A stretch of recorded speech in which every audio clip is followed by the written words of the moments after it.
Hello world. Patricia, O'Connor, and Frida, Reba, Darcy here, and tonight we're looking at our next little Ponderosa, and we're going to, Frida and I are going to cut the pot down a little bit, rake away some of that perlite, aka substrate, from the plug, exposing the plug a little bit. Then we're going to take a wire, run it down in there, wrap up that tree, and then we're going to treat that tree like it itself was a piece of wire and wrap it around the fulcrum, you know, like we do. And so this will be Ponderosa number 3 for us tonight, and I'm looking forward to doing this. And let's see, I should probably pan over and try to include oh my god, what are we doing? There she is, Frida. Hi there, sorry to bother you. Yeah, well, I'd already paid her, so she was enjoying her training treats. We're in training. All right, no, I probably shouldn't have messed with it because I don't like that in frame as much as I liked what I had earlier. All right, we're gonna call that almost it. Yeah, okay, we'll call that it. All right, so that's pretty much what we have going on tonight. I probably won't need those heavy guys for a minute. Too late for cleanup. I'll probably will be using some wire cutters. I'll probably be using my Japanese gin pliers. I'll probably be using my channel locks, which have soft jaws, which were also rubber tape. Probably be using my channel lock type needle nose, which also you can see a little bit of the plastic soft jaw there, which is also rubber tape. And of course I have my some tweezers and my fulcrum and some scissors and some more scissors. And we never do anything without weenie skewers, because you never know when somebody might show up with weenies. All right, so that's our toys. That we'll be using to do this. And I think 3 trees in, we're starting to remember most of our lessons from last fall. I would say that. Gonna jump right in.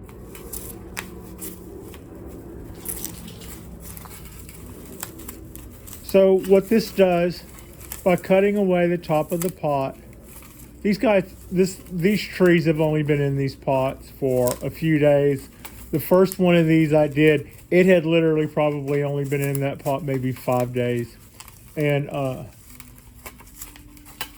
had a little slip of hand while I was trying to get the wire down into the pot, and I just about pulled the entire plug right out.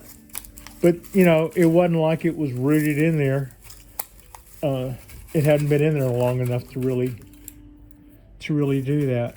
No, you've got that much more to go. Don't stop. Hip hop, don't stop.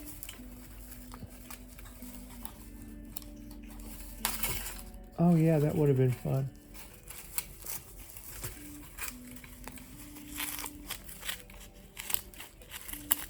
There we go.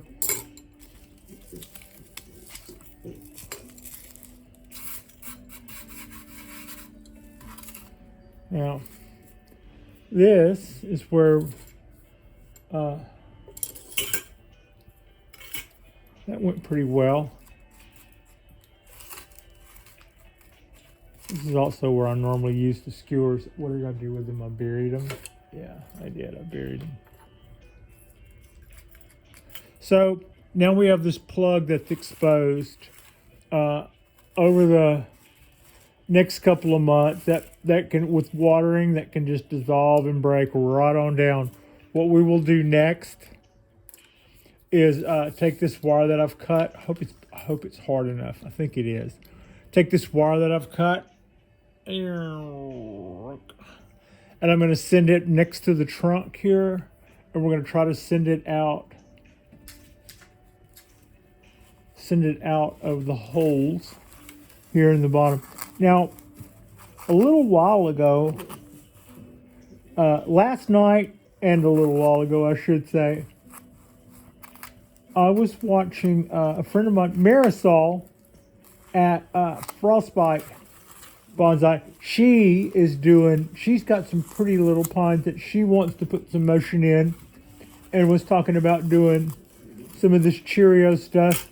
And that's absolutely as cool. That is just as cool as it can be.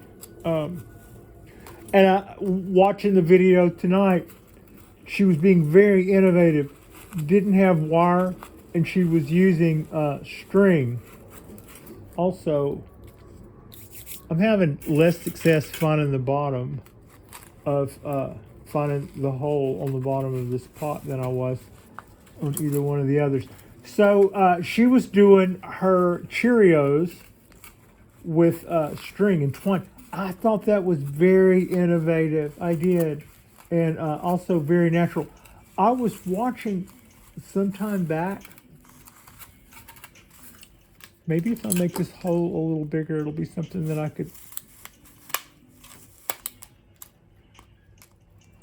make it something that I could hit. Okay.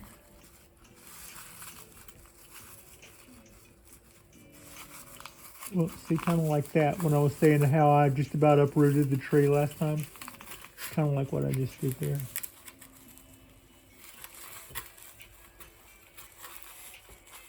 I don't know. Feels a lot like oh, that's why.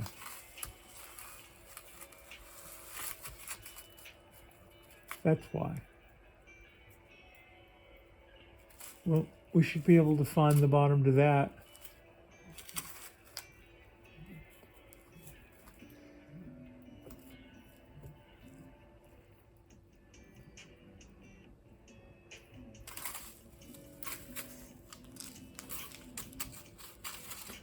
Nice roots, huh?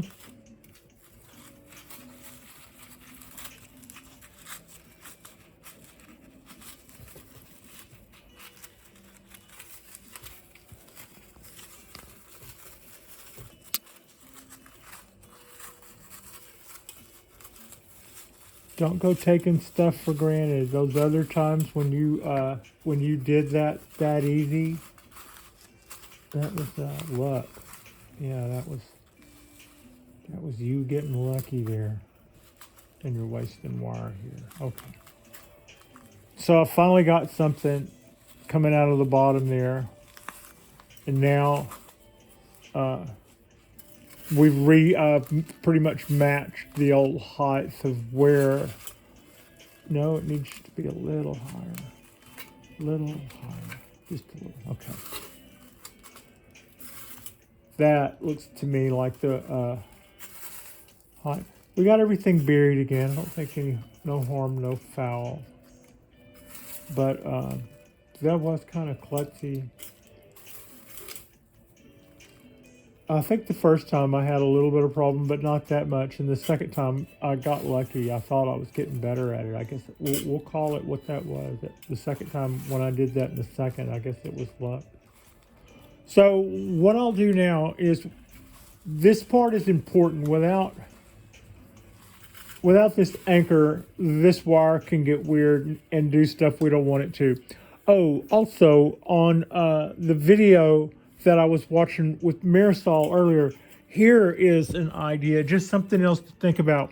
So if those of you who have seen me do this before, what I'm going to do is wrap this wire around here really, really pretty, make a pretty tight spiral up the tree. Then I'm going to treat the tree as if it's a wire, and I'm going to wrap it around this chopstick using it as a fulcrum. Now, I had seen in a video from Japan where somebody put some Cheerios in a pine tree with 0 wire, and they did it with 2 chopsticks. They stuck a chopstick in the ground next to the tree, wrapped the tree around the chopstick and held it there, and tied a string around it here, tied a string around it here, and then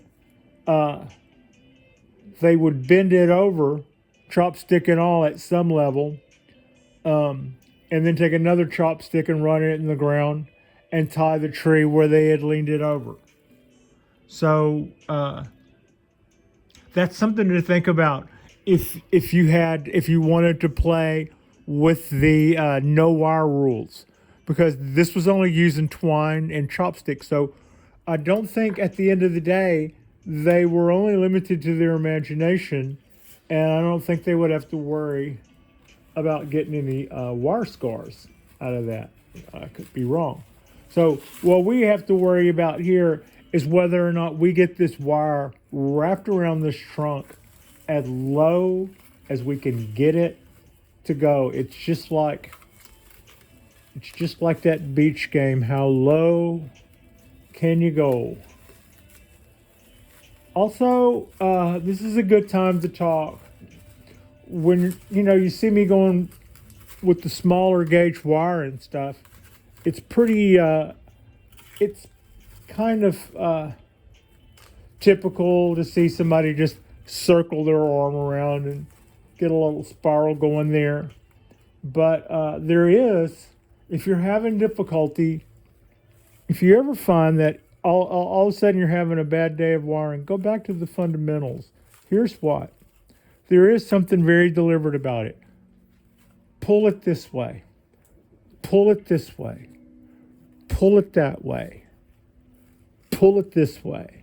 And then repeat.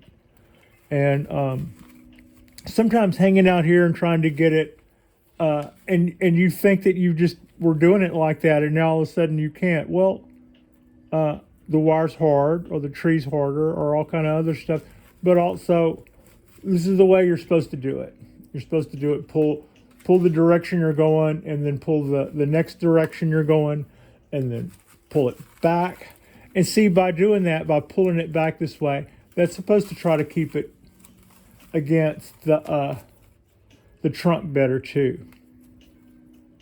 Still not pulling any needles except for the ones that I'm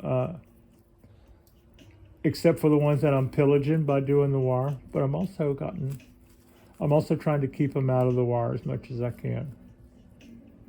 Like this one, I might still be able to get this guy out of there without just completely wrecking it. We'll see. I did. How about the one next to it? Okay, I'm gonna keep going. So I thought that was an interesting take on how to, and I'd forgotten I had actually forgotten that I had seen that until I saw Marisol with her twine bending that, and they did sort of the same thing she did about cinching a wire off here at the base, putting a bend in the tree, and then tying it down. I've also seen people wrap the tree around a real chopstick, a real wooden chopstick, and then take another one right next to it, and then tie them together so that it would hold all those. It would hold all those bends. Pull that down some.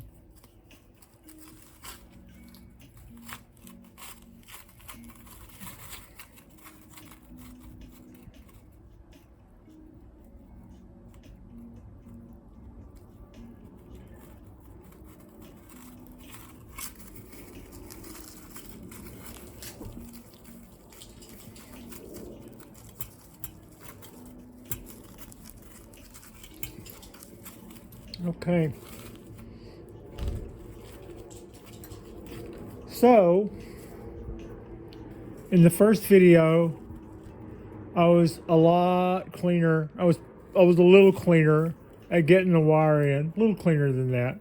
The second video was a lot cleaner at that, but I also made another mistake. I don't remember what it is right offhand. But this one, so far, we've got our wire planted nicely. We uprooted our tree, but I don't think it's going to matter because it hadn't been in the ground but a few days. We had a nice little look at those roots too. And these are really hardy. These are really hardy little trees. Also, this one had a little less needles on it to begin with. So, believe it or not, that's actually a little cleaner than some of the others. I want to get a little bit more substrate in there and before we get started.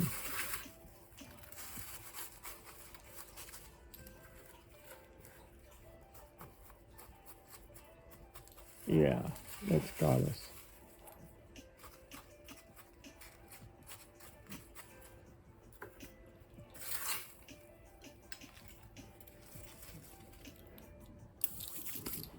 All right, here we go. We're about to start bending proper now.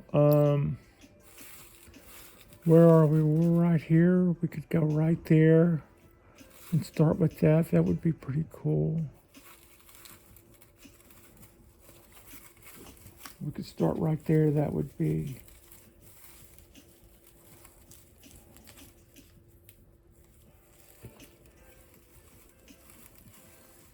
I'm reaching around behind it and trying to feel that there's a wire right in the center on the opposite side of where I'm putting this. I'm thinking that'll be a good way to make sure, hopefully to make sure that that wire is in the center of this bend.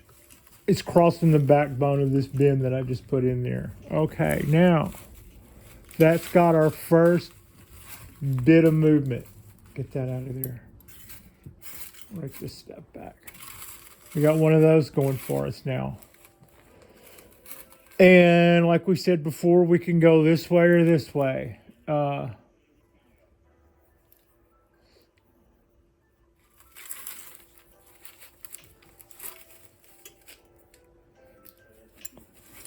I think I see it.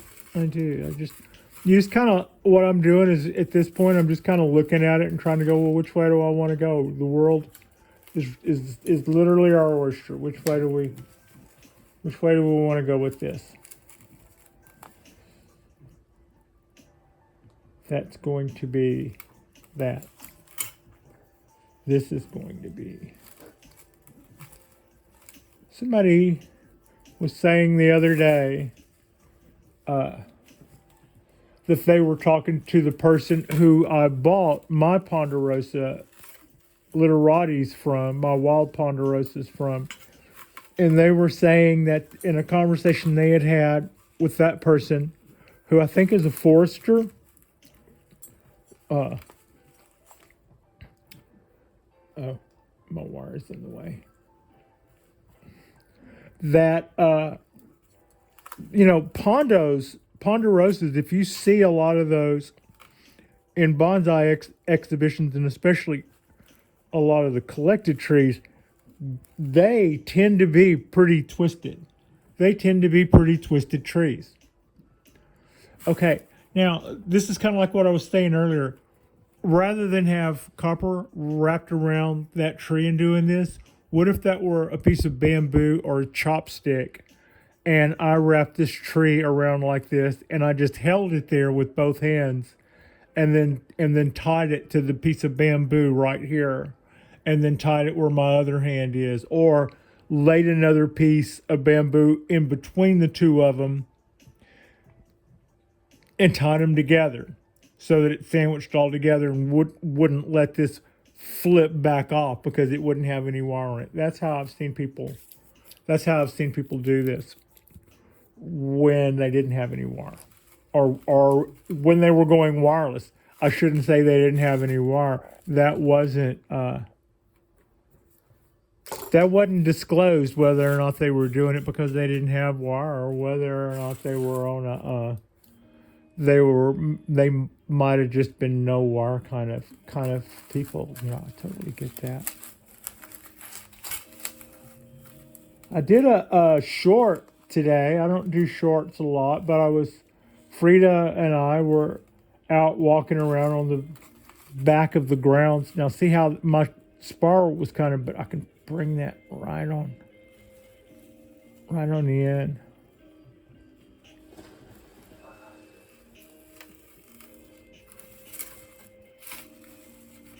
All right.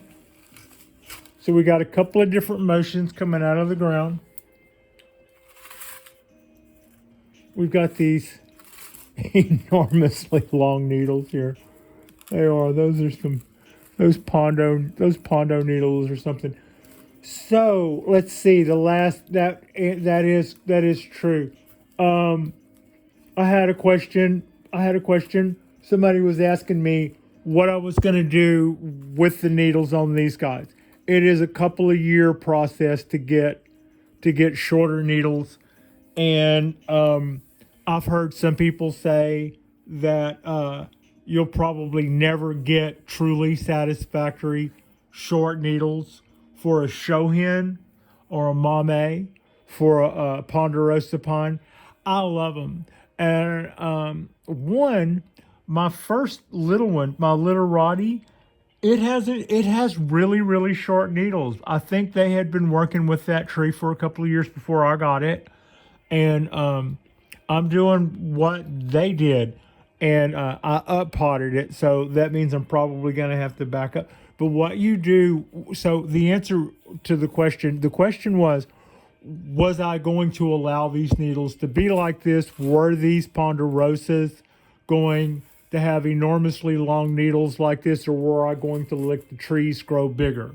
And the answer is no. I'd like to try to squeeze these trees small, like we've been doing with the Japanese black pines, and I like what we've been doing with our Cheerios and stuff. They do have ridiculously long needles, and I have done a video on ponderosas, but they weren't the kind of video that you would necessarily have watched if you were into my Japanese black pine Cheerio stuff.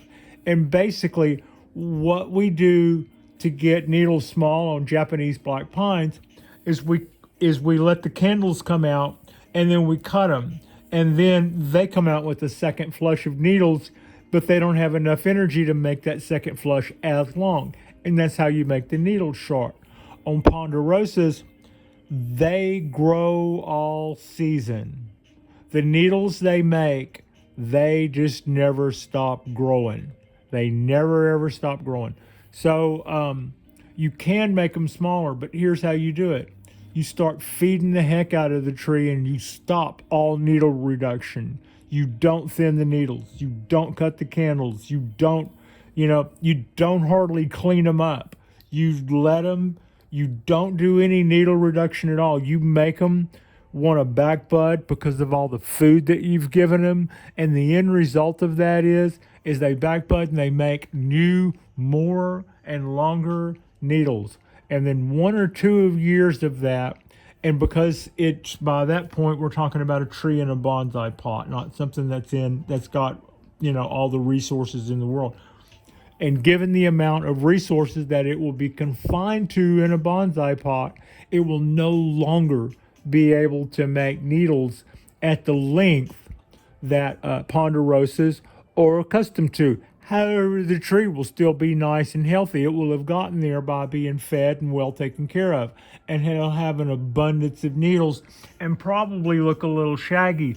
But that abundance of needles will, for then and for the next couple of years, be shorter. And it's at that point you can go back and start clipping back some of your, clip it back to something a little bit more less overgrown, because you would have overgrown it somewhat doing that, and start cleaning it up and stuff.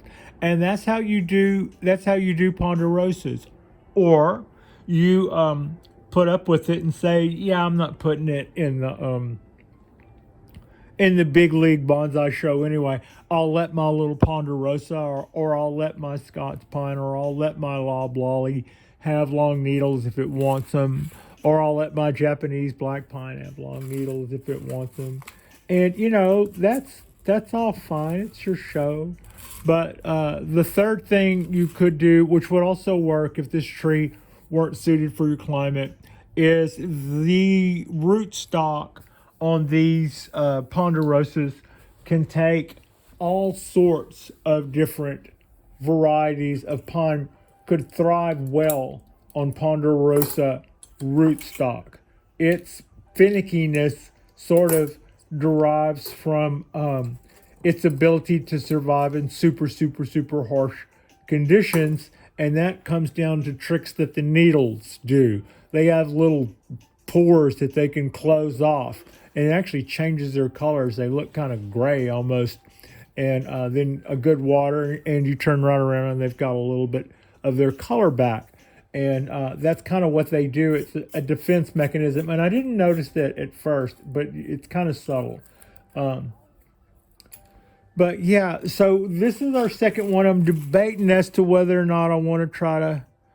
I don't think I have enough room right here to go one more circle. And it's just kind of a little simple, little corkscrew design, a little Simi Cascade. But that's this guy. Yeah, I think that'll be fine. That'll be a fine little tree. So yeah, like and subscribe if you guys haven't already. We're about to go into our couple of days off here that we enjoy midweek. So we'll be doing some more of this and probably a few other things. And then we go back in for Friday and say hi and sell a few nuts and bolts, and then we go back off for our weekend and we'll be doing some more. So thank you all so much for watching. I think this guy came out okay. Yeah, we'll look at it that way.